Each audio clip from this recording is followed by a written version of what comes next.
No.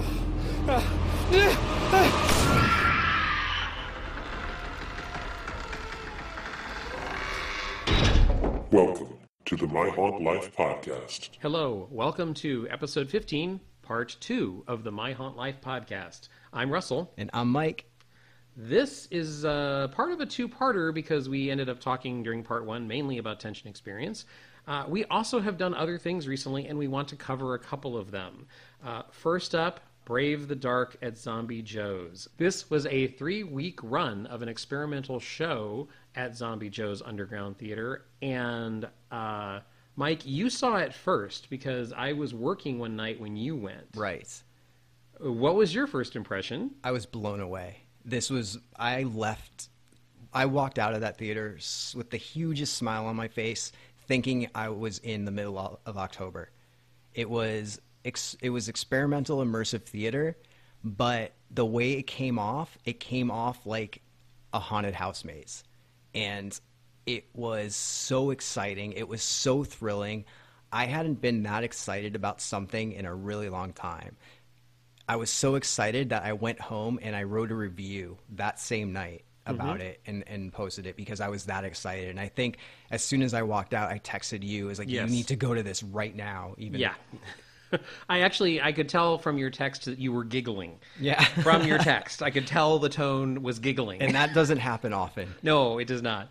No, and unfortunately, it was a very short run for Zombie Joe's because I think the logistics of this show are really difficult for Zombie Joe's. It's so ambitious. It covers so much territory inside the building that is the home of Zombie Joe's. They do not only make use of the normal stage space, they make use of everything from the dressing rooms, the green room, the bathroom, the hallway, every inch of the theater's space is utilized in the show at some moment.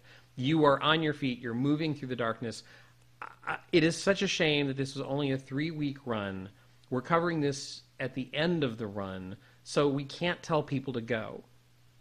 But I will say this. I think, once again, we've pointed to them numerous times on this show. We are firm supporters of Zombie Joe's Underground Theater. Read up on what they have. If a show sounds interesting to you, give it a chance. Their ticket prices are so reasonable. It's hard to describe the affection we have for Zombie Joe's. And the thing is, this is not going to be the last we hear about this. This is not going to be a one-off show. Based on everything that I've heard about it and the way people are talking about it and the response that they've gotten, I see this being the next Urban Death. Oh, I completely can see that. You know, and actually one of the first things I thought when that happened was this was an immersive version of Urban Death. Oh, interesting. It's not quite that dark in tone, but I totally see where you're going with that. You know, very, very interesting characters. Basically, it's you wander around in the dark following lights and encounter weird people and characters and things in the dark. That is the show. It's not story-driven. It is emotion and image-driven, and was an absolute blast. Keep up with Zombie Joe's. Check out stuff they have coming up in the future. And if you want more information on Zombie Joe's, you can check them out on the web at zombiejoes.com, on Facebook, ZJU Theater, on Instagram, at Zombie Joe's, and also on Twitter, at Zombie Joe's. So one of the things I've recently done that unfortunately you haven't been able to do, and I am so jealous of you for this, has been the Walking Dead maze at Universal Studios. I was able to go because Chris, who I've mentioned before from Sunspots Comics, he won free tickets. And cool. He asked me to go with him and his wife. And it was awesome. I haven't been to Universal in a really long time, so I was so excited because Simpsons Land, the Wizarding World of Harry Potter, and the Walking Dead maze. I mean, the Walking Dead maze opened like 2 weeks ago. So it was very fresh and open, and it's awesome. It's everything that you hoped it would be. It's like a typical Universal Studios Halloween Horror Nights maze, except it's all year round, and it's with a property that everybody in the world seems to love, so it's not going to go anywhere.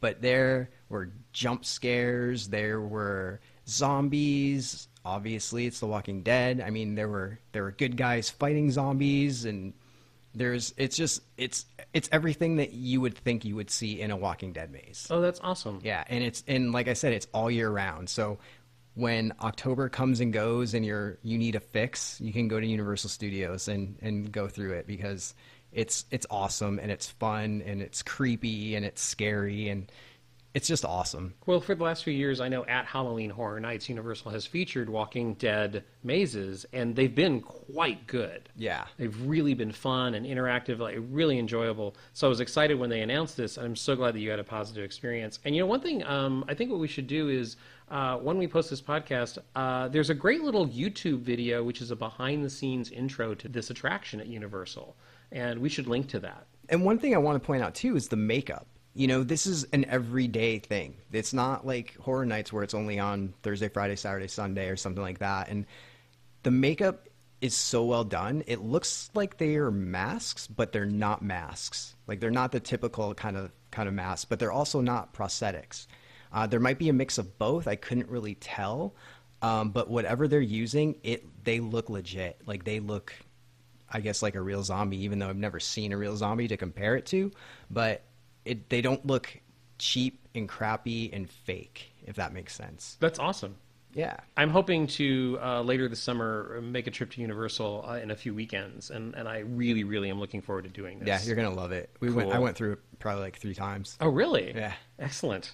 For more information about the Universal Studios and the Walking Dead attraction, you can go to their website at universalstudioshollywood.com. Something which I have done, which you haven't done, is I've explored a couple of escape rooms, which you and I have talked about a couple of times. And logistic-wise, the location of these escape rooms, it's hard for Mike and I to coordinate getting to this location at the same time because it's so far away from Mike.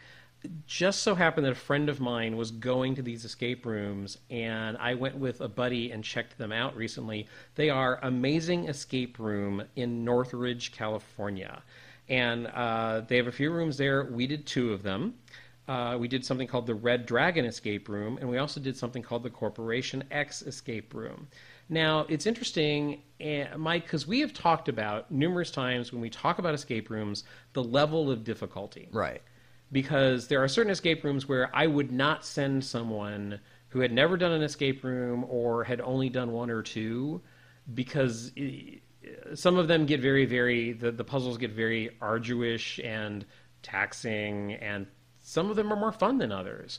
Well, I think Amazing Escape Room is a great middle of the road sort of area where I think beginners could do it well. I think people who've done many escape rooms would enjoy these rooms. They're 60-minute rooms, and the themes for the rooms were kind of cool. The first one we did was the Red Dragon Escape Room, which was all Chinese art, trinkets, production design. The thing that I liked about this room was it was one of those where you start out in a small space that expands, and I don't want to say too much about that to reveal too much, but we had, I believe, 8 people, which was the max for the room. We did one of those things where we showed up and we were paired up with people that we did not know, and it was just one of those lucky times when everybody was game, everybody was into it. The puzzles in this one, there was one that I have never seen anything like ever in an escape room, and I really enjoyed it because we couldn't figure it out for the longest time, and when it hit us, when we finally got it, and it's hard to describe, but it's basically the thing about this escape room was you have to use pieces that you find around the room and put it all together to make something work. And it was one of those puzzles where it's like, oh, wait, if we apply this to this and then use it together, we get the answer.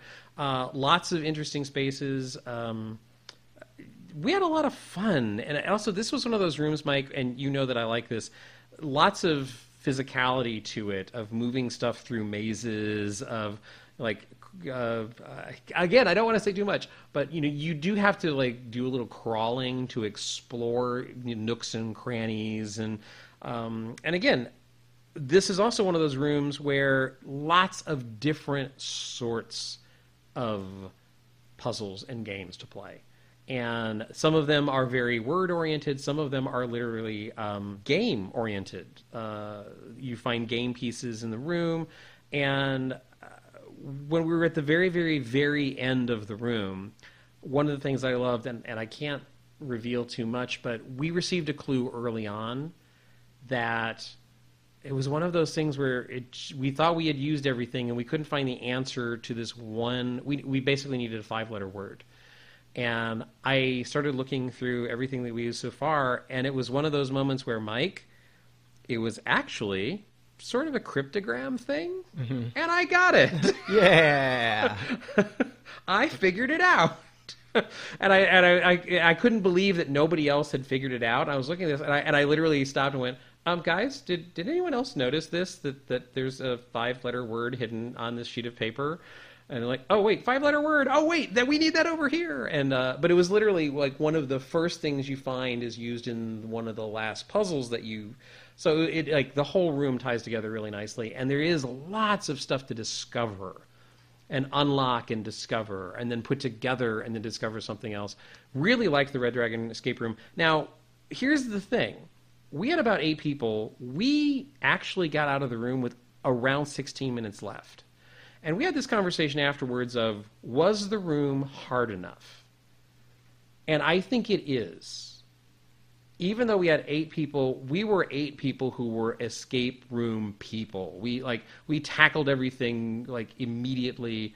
We were game. We were thinking logically. We were putting puzzles together from room to room.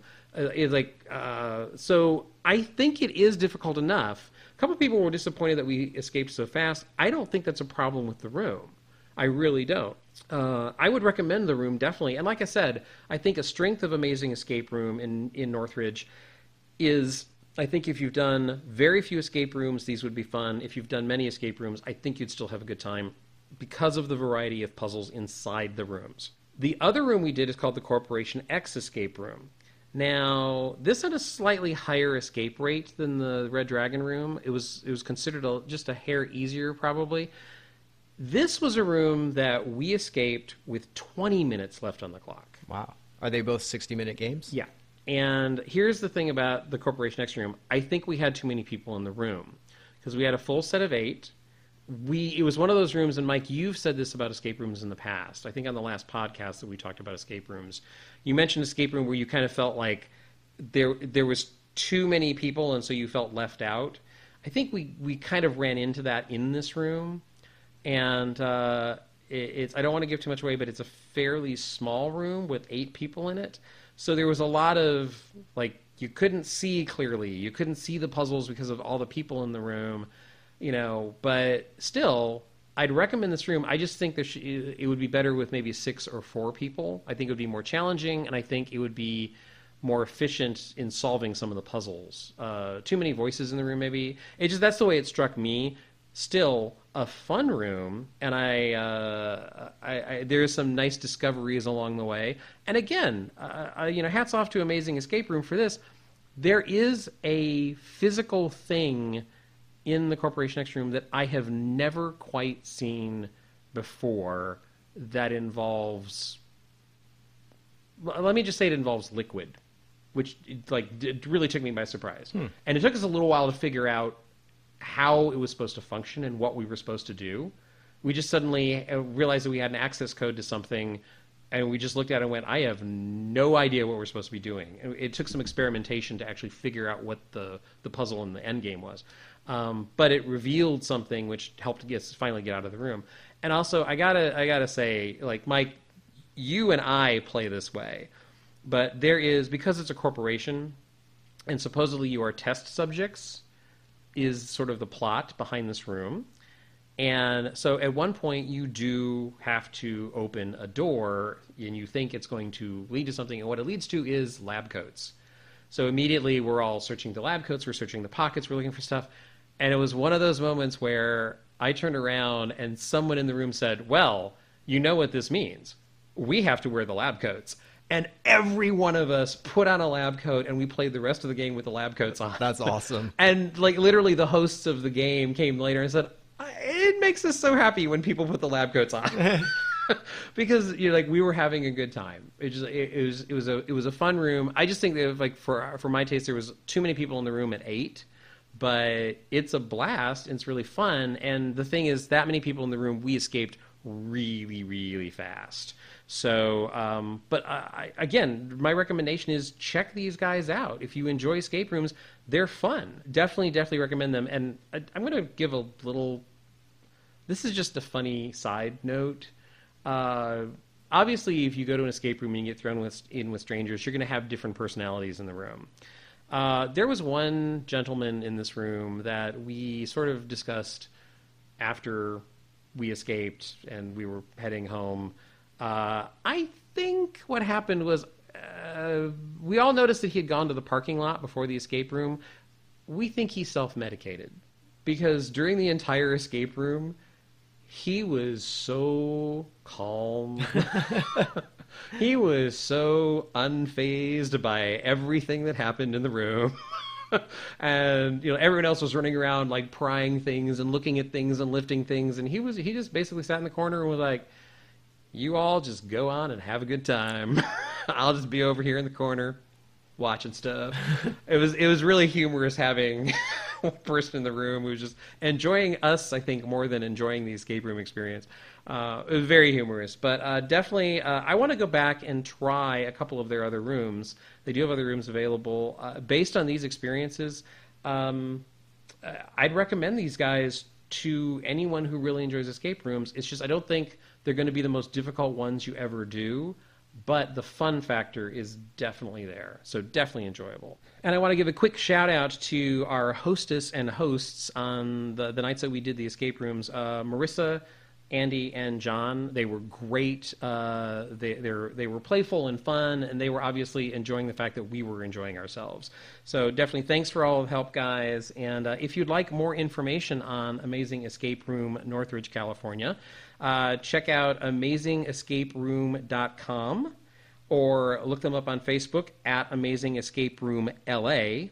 On Instagram, check out Amazing Escape Room of CA for California. And on Twitter, Amaze Escape CA. And Amaze and Escape share an E, so it's AMAZESCAPECA. Definitely worth checking out if you just want to do a fun, quick diversion escape room. These guys are worth checking out. Give them a chance. They're really fun. And another thing which I went to, which Mike, you have not had a chance to do yet. Even though you keep trying to force yourself on me to make me go. I think you would have a good time at this. I went and checked out In and of Itself, which is a show starring Derek Delgaudio, who is a world-class, award-winning magician, but this is not a magic show. It's at the Geffen Playhouse, and Derek Delgaudio, I first became aware of a few years ago. He was part of a show called Nothing to Hide. The show in and of itself is philosophical storytelling with magical things interwoven into it. He comes out and he basically starts the conversation with, let's examine where we are. Let's examine what we're doing here. This is a conversation. There's lights. There's a set. There's an audience. So what can we do with these things? So he starts telling stories about lessons that you can learn in life, how you learn things, and what you do with the information as you go through your life. And at the end of almost each one of these stories, there's some magical illusion or I hate to say trick, but and it's always to prove a point. It's always to strengthen the story. He is an amazing card manipulator, and there is about a 10-minute sequence in the middle where he does one of the most amazing card routines I have ever witnessed. It is art. It is utterly unbelievable to watch unfold, and it is told as part of a story. And it's so impressive. There's also many, many other things. It has one of the best large-scale illusions I have probably ever seen. And the reason it's beautiful is something transforms, except it happens before your eyes, and you don't realize it until he points to it. Which That's is cool. Utterly fascinating, because literally you've been staring at something the entire evening, and he goes, "Oh, did anybody notice that?" and you realize that somewhere during the course of the evening, the thing that you've been looking at the entire night is actually something different. It's beautiful. It's a wonderful, wonderful moment. The other thing, which is really interesting, that I had a chance to participate in, and again, this is one of those weird things that I'm going to give a little bit of a spoiler warning here. I'm going to spoil something. I won't tell the details of this. He asks for a volunteer at one point during the audience, and of course, I actually had a weird day that day, and I didn't want to volunteer immediately, and he asks the question of, I need someone to volunteer who can come back tomorrow night, which is a weird request. So I, in my head, I was like, wait, can I don't know if I could come back, because I'd love to volunteer, but I don't. And then finally my hand went up, and he saw the expression on my face of me like working through all of that, and he looked at me and he said, "You, sir, look extremely pensive. I think I'm going to choose you." So he chose me, and what happens is he gives you a task to achieve, and he asks you to sort of document what you've seen so far, and he asks you to write something else. And halfway through the show, he turns to me and he says, well, now is your time to leave. So halfway through the show, I was given a task that I had to go accomplish. And the reason that I came back the following night is I had to report on my task. So you didn't see half the show the first night? I didn't see half the show the first night. Oh, wow. And I got to see the second half of the show the second night, which is why he asked for a volunteer who can come back. But my task affected the audience on the night that I went. And so the night that I, volunteered, there was someone from the night previous who came forth and said, well, this is how I accomplished this task. And it's a fascinating experiment. It is a totally fascinating experiment. And I have probably spoiled way too much by giving that thing away, the fact that he does ask an audience member to come back. But it's so interwoven into the show in a way which is fascinating. And like I said, it's like he's this world-class magician. He's an amazing magician. But this show is so not about magic tricks or stunts or cool stuff. It's about the stories. It's about asking yourself, what do you believe in? And are you willing to believe in magic? And he just asks that simple question of, hey, let's examine some stuff. Let's talk about it. And oh, by the way, this really cool magical thing just happened in front of you. It's wonderful. I had such a good time, and I highly recommend it. I will say it's a little bit of a pricey ticket, but there have been discount codes going around. If you like Theater Mania, I believe, check with the Geffen to see if there's a discount code. But in and of itself, they've extended multiple times. It is at the Geffen Playhouse. If you go to geffenplayhouse.org, and they have extended now through the end of August, and they've announced basically that it has to close by the end of August. I highly recommend this show. It's awesome. Also on Facebook, you can look up at Delgaudio Public, and on Twitter at Derek_Del.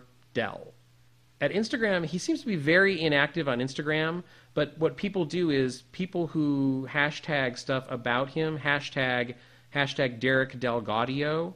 You can do searches for that hashtag and lots of stuff comes up, because after the show, people have a desire to hashtag him, because they go out of this show and they want to go on little adventures. And they basically use Instagram to hashtag him to let them know that they're on a little adventure that he inspired. So that's kind of cool, too. There's a lot of layers to this show. I really enjoyed it.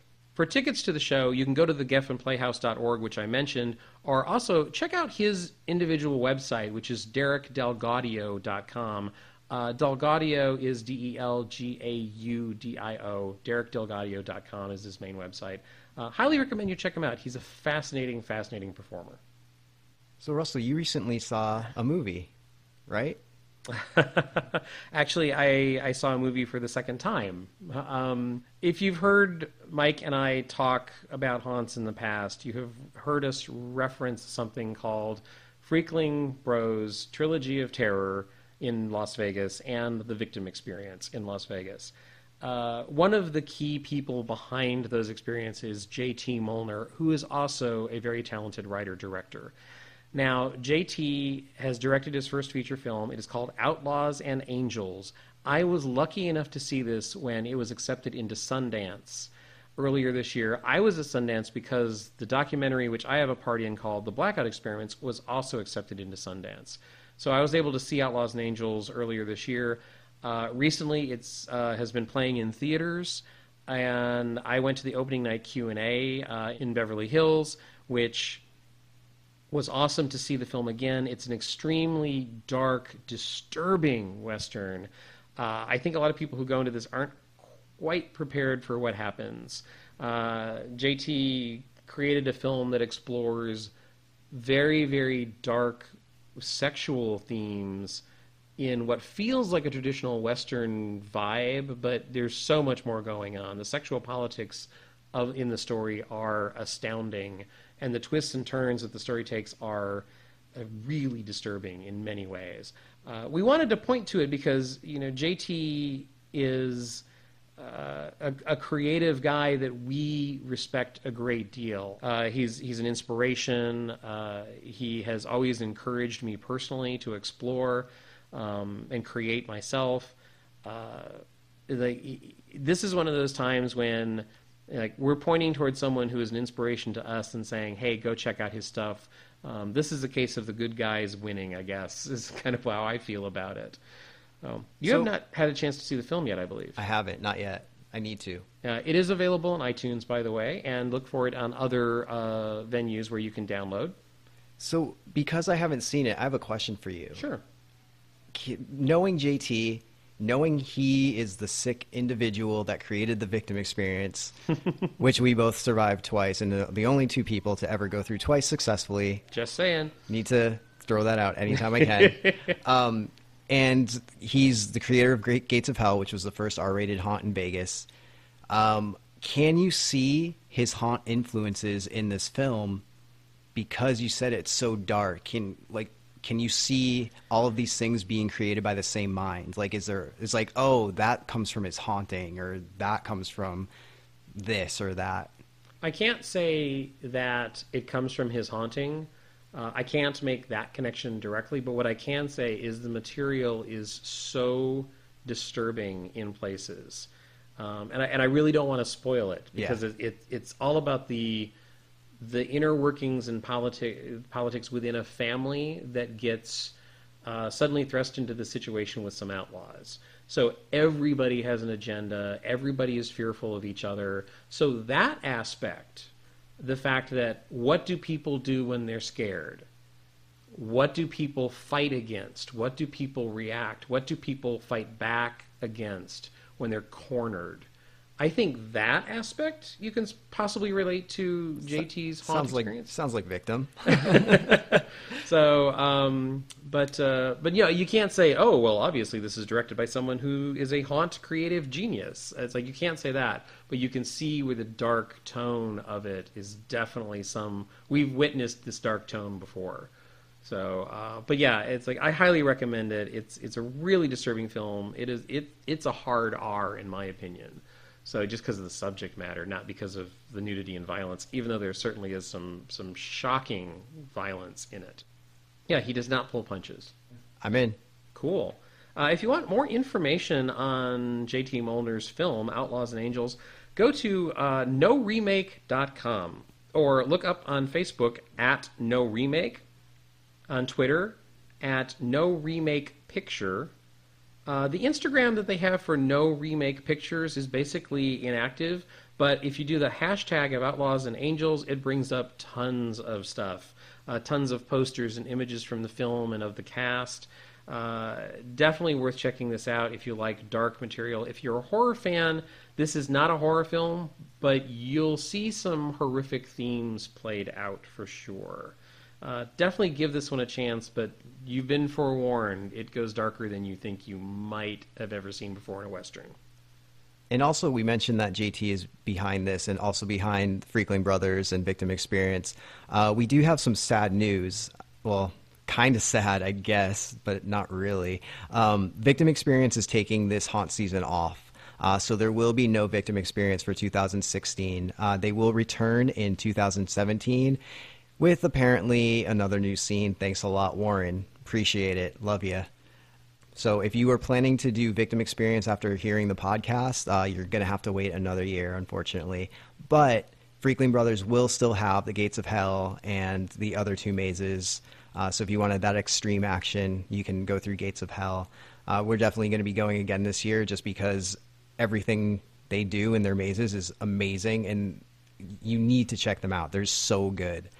We can't stress enough that it is worth a trip from wherever you are to Las Vegas to see for the Freakling Brothers haunts. It just is.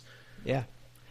Speaking about haunts and movies, again, it was kind of Blackout's a haunt. Yeah, Blackout's a haunt. And it's about there's a movie about it, which finally came out in theaters yesterday. Yes. And we went to the premiere, and there was a Q&A afterwards, and we took part. We just had the interview with director Rich Fox on our last podcast, and it's out. It's out on iTunes, on video on demand, and it's so awesome. I mean, how do you feel after all these years, like having this come through? And what were you feeling yesterday, seeing it with all your friends finally?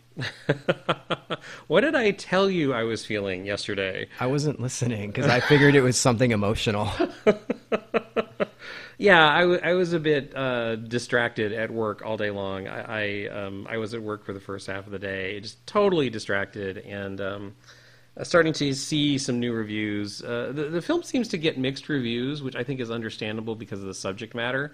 But it's really nice to be out there, and the support last night, to watch that documentary, to see myself on a screen being incredibly vulnerable and going through some really violent stuff.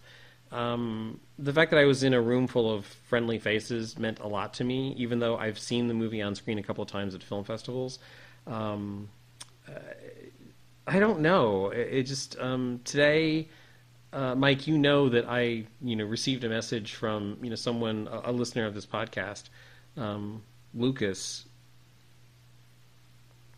It just sent me this wonderful message, speaking about some of the themes that I deal with over the course of the documentary, and I've gotten positive feedback that that what we're doing with this podcast and the exploration that we encourage in other people, and I partake in the documentary. You see me exploring stuff. You see me dealing with some issues. The fact that it's given me numerous people contacting me and saying, "Wow, I've seen the documentary now. I relate to this. I relate to that. I feel this, I feel that." So it is opening up a conversation with me that is so much deeper than I expected so quickly. It doesn't surprise me, but the fact that it happened so immediate. I was literally getting texts late Thursday night, because apparently what happened, if you pre-ordered on iTunes the film, it got released late Thursday. So I was getting texts and messages at 1 a.m. and 2 a.m. in the morning on Friday morning of people who had stayed up late to watch it, and they wanted to check in on me. I get like, "Oh my gosh, it was so wonderful to learn so much about you," or I get the, "Are you okay?" I get that text sometimes. But no, the outpouring of support has been great. I am so happy that it can be finally seen. I had this wonderful reconnect with, if you've seen the film, there's a gentleman named John in New York. John and I, we don't communicate often, but we are kindred spirits, I feel, and we communicated Thursday night, right before he had not seen it yet, and just kind of like said, "Hey, it's out. It's finally." It's like, "Yeah, I'm going to see it as soon as I can," and just reconnecting with an old friend. You've seen the movie, Mike, so you know that John has this very succinct summation of Blackout in the middle of the movie that is so effective. Like, look, Blackout challenges you this way, and this is what they've shown me. I think it's a wonderful moment. It's one of my favorite interviews in the film, personally, partially because I know that John's such a great guy. And so yeah, I'm reconnecting with people. I'm stammering and I'm just like yammering on because I'm emotional about it. It's also led to a couple of interesting things. You heard an interview that I did yesterday, Mike. Yeah. Suddenly in the morning, the director of the documentary, Rich Fox, texted me and said, "I'm going to be on Film Week on the local NPR station with Larry Mantle." And they apparently wanted one of the patrons to call in if there was one available. So Rich contacted me and said, like, "Hey, it's right at your lunch break. Do you want to call in when you take a break from work?" And so I said, "Yeah, sure, absolutely." And so Rich Fox and I were on Film Week with Larry Mantle, and that is actually downloadable. You can check that out. We'll give you the information in a second. And yeah, that it was an interesting interview because they also had Margie Kerr, who is a psychologist, I believe. She's doing a lot of interesting research about fear. I was certainly aware of her work.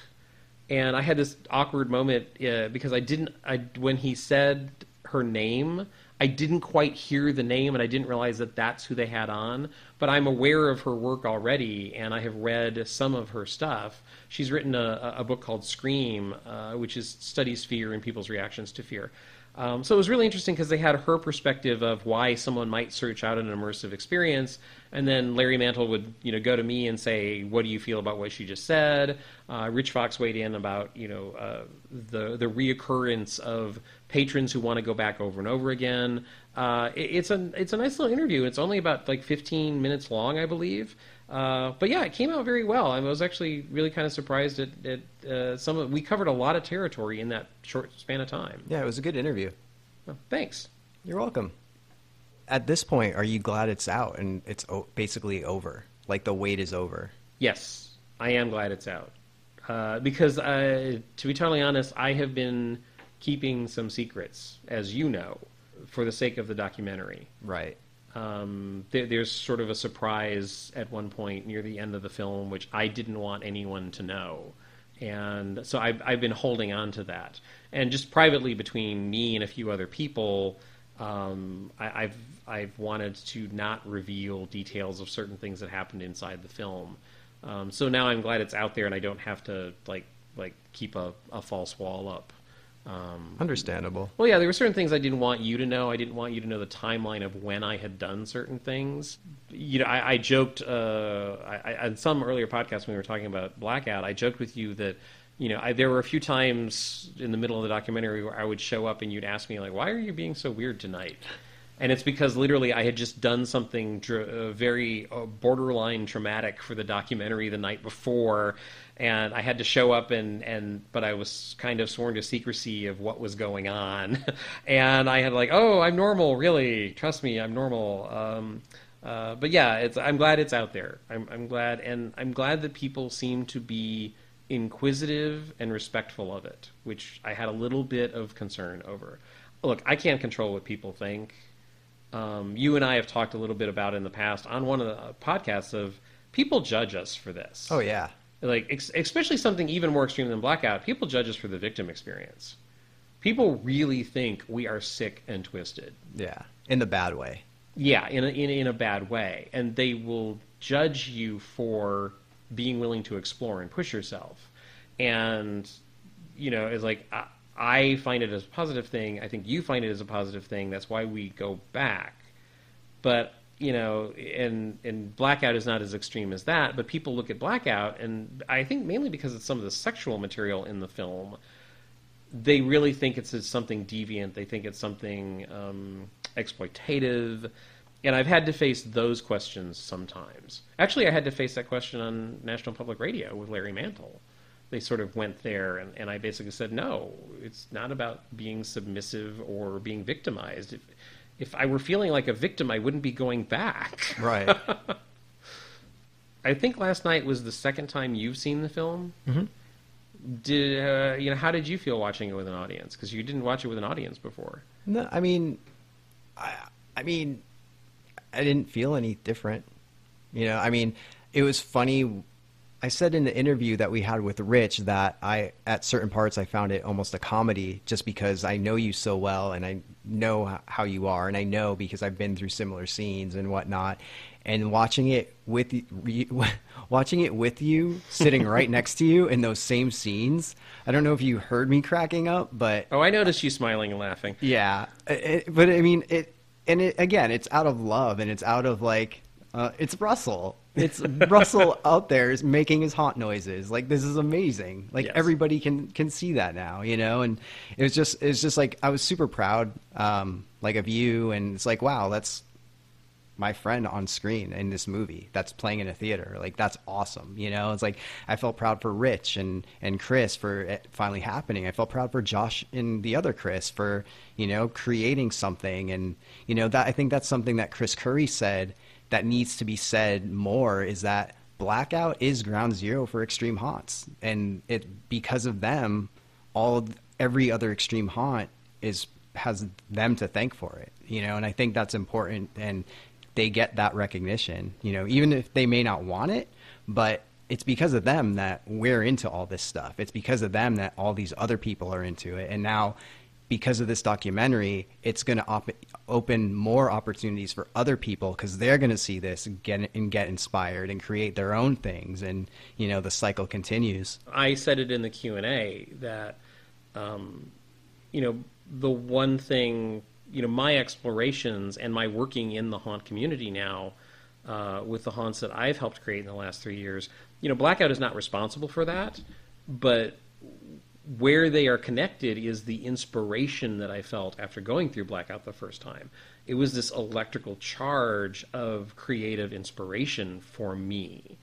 And, you know, that's what I like about the movie, is I think some of that gets communicated, you know, even though we talk about some deep, dark, you know, stuff in the film. You know, I think it's clear that we as patrons are getting something out of it useful. And for more information on the movie and where you can see it, check out theblackoutexperiments.com, on Facebook, The Blackout Experiments, Instagram, Blackout Experiments, and on Twitter, Blackout Doc.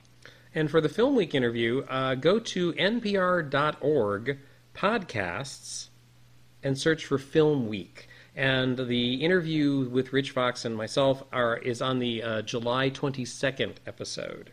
And on the My Haunt Life website, we'll have a link. So one thing that I did this week that, Russell, you haven't done yet and you're going to do is part 2 of the Johnny cycle. Oh, yes. There's Morgan's new ringtone. And this is put on by the Speakeasy Society. And this is a 3-part series of immersive theater based on Johnny Got His Gun. And this is part 2, which is called Johnny the Shell. I'm not going to talk about it yet because Russell will kill me and he wants no spoilers at all. Like, not even how, like, you get in and get your ticket. So I will say this, go see it. That's my best advice. It's if you're into immersive theater, if you're into immersive storytelling, if you're into one-on-one things and group things and things like that, go see this. It's fantastic. I didn't get to go see the first part of this, but Russell did. So, I mean, if my saying go see this didn't work, can you try to tell what happened in the first part that made you so excited about this series? The Speakeasy Society has become one of my favorite theater groups in Los Angeles. I've done, 3 shows now? I saw the first part of this trilogy twice. And it is immersive in the sense that you meet certain characters and sometimes they will, you know, pull you away and give you information, or you will be led into a room and you get one particular scene, or they will split the audience. They're small groups that go through at a time. They'll split the audience where part of the audience will see one scene going down, and across the room there's another scene happening that the rest of the audience is witnessing. Those scenes are actually related, but your perspective is very, very different. One thing, I don't want to spoil too much in case they use a similar technique. In the first show, at one point, a telephone call was made. Half the audience was on one side of the telephone call, half the audience was on the other side of the telephone call. That's cool. That's the type of experimental fun stuff that this company does. I talked last fall about a show called The Hollow, which is where you basically went to dinner and a town meeting at of Sleepy Hollow. And, that sort of thing, that immersive style is something they excel at. And I'm so looking forward to this. I've been excited about this for a while. You're going to love it. I'm so looking forward to it. And it's so funny because their run falls literally like right when the documentary opened, and then over the 2 weekends that there are haunt conventions coming up. So me getting the time to actually do this is really difficult because I am obligated and tied up in some way every night of the run except for a few. And it's frustrating me that I can't rush out and see this immediately. Yeah. It's only out there for 4 weekends, and it ends on August 13th. And for more information on Johnny and the Speakeasy Society, you can go to speakeasysociety.com. On Facebook, search for the Speakeasy Society.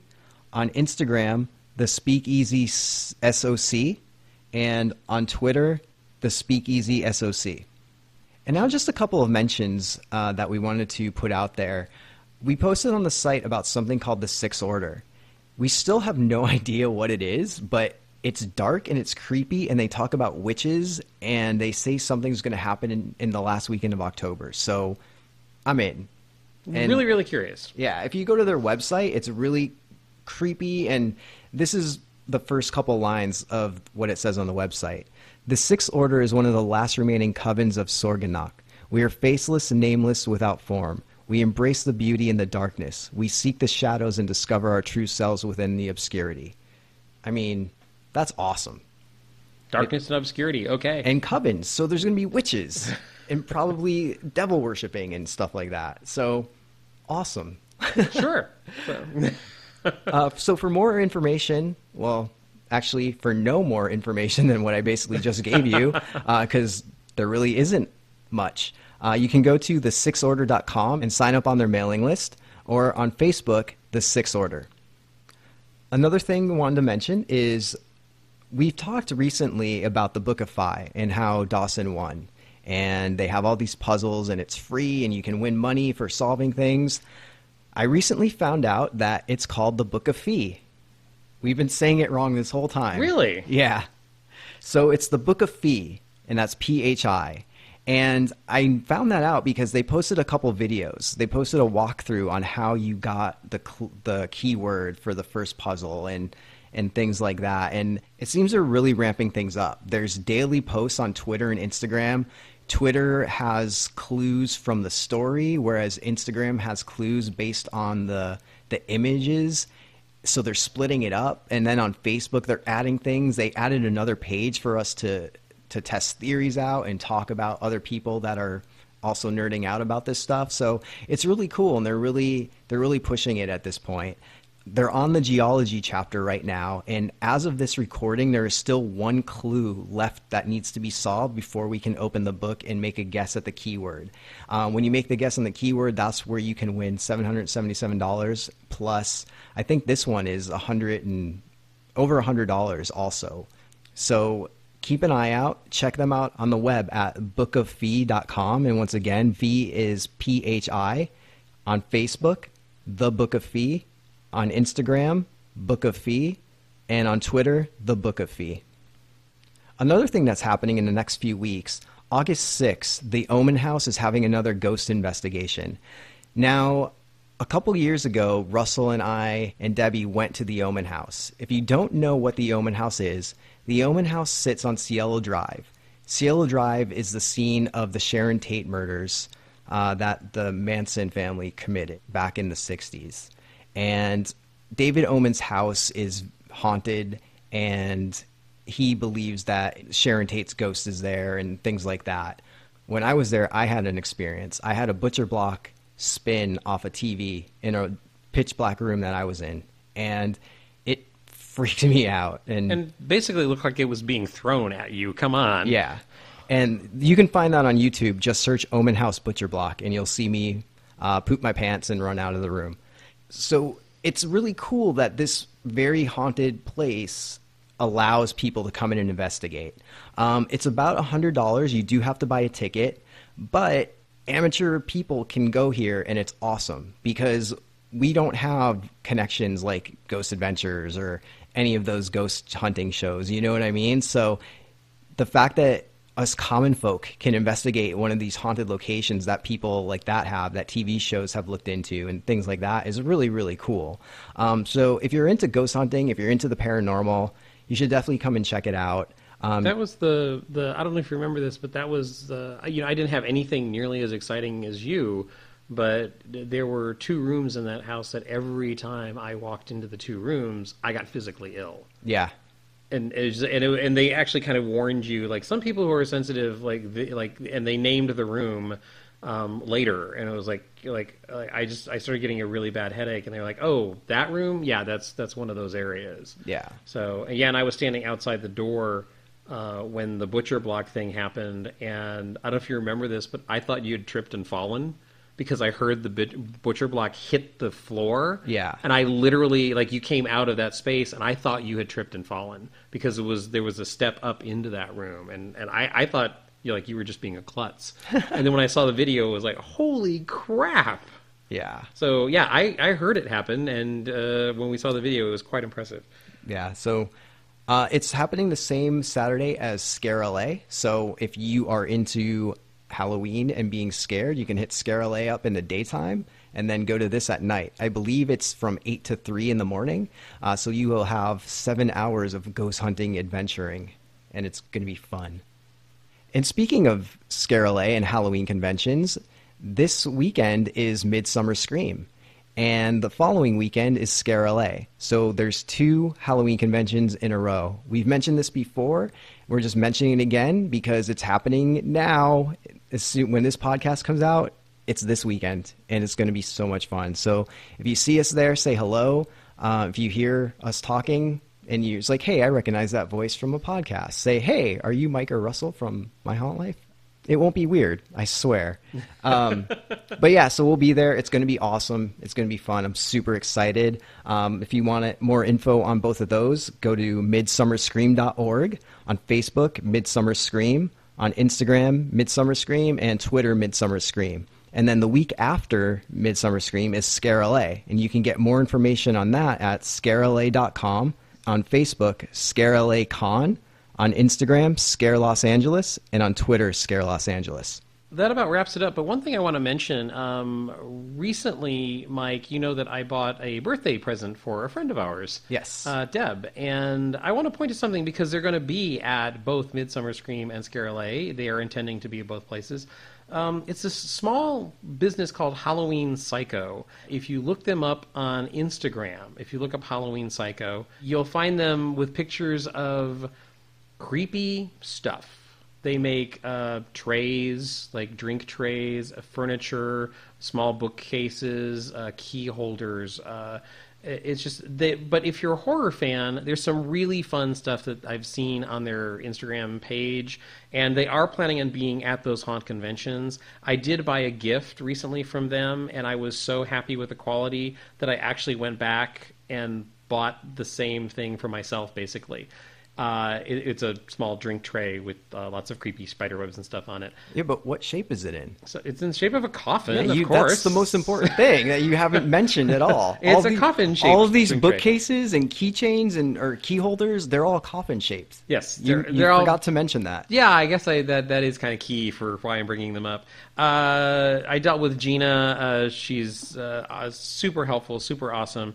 If you're interested in like dark horror-ish furniture and coffin-shaped furniture and tables and things like that, check them out at Midsummer Scream and Scare LA. And it's just one of those things where I just did business with these people that are really cool, fun, horror-esque oriented people, and check out their stuff and you might find something that you feel that you absolutely must have. Other than that, I think that wraps it up for part 2 of episode 15. Yeah, sounds good. So, all right. Well, listen, thank you, everyone, for listening. Thank you very much for getting in touch and letting us know what you think of the podcast. I personally want to thank all the people who have reached out recently through My Haunt Life to make comments about the Blackout Experiments documentary, which is available if you want to check it out through Amazon or Google Play or iTunes, and it will be expanding in other areas later. Thanks for listening. I'm Russell. And I'm Mike. And that wraps it up. See you next time. Bye-bye.